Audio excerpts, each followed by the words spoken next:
Hi friends, எல்லோரும் எப்பயும் ஹாப்பியாக சந்தோஷமாக இருங்க. இன்றைக்கி அம்மாவுக்கு ரொம்ப கால் வலியாக இருந்துச்சு.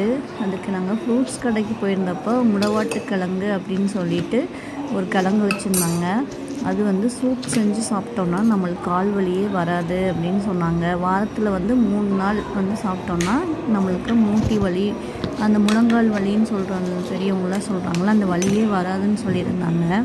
அது பார்த்திங்கன்னா ஆட்டுக்கால் மாதிரியே இருந்துச்சு. மேலெல்லாம் மஞ்சியாக இருந்துச்சு.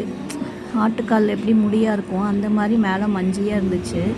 அந்த கிழங்கு வாங்கிட்டு லைட்டாக கொஞ்சமாக எடுத்தால் போதும். ஒரு 2 வேளைக்கு சாப்பிட்றதுக்கு கொஞ்சமாக எடுத்தால் போதும்.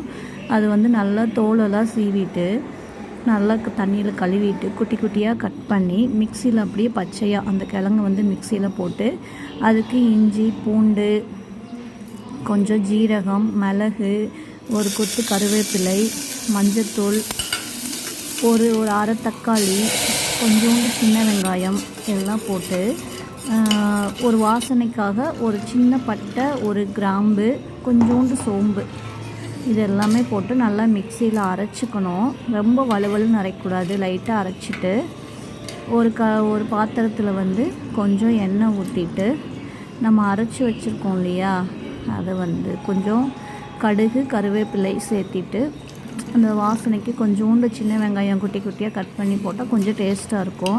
அதுக்காக வெங்காயம் போட்டு தாளித்து விட்டு நம்ம அரைச்சி வச்ச விழுதை அதில் சேர்த்துட்டு அதுலேயும் மிக்ஸி ஜாரை கழுவி தண்ணி ஊற்றிடலாம். நம்ம 2 வேளைக்குங்கும்போது ஒரு 2 டம்ளர் இருந்தால் போதும். தண்ணி ஊற்றி நல்லா கலக்கி வச்சுட்டு இந்த சூப்புக்கு தேவையான உப்பு சேர்த்துணும்.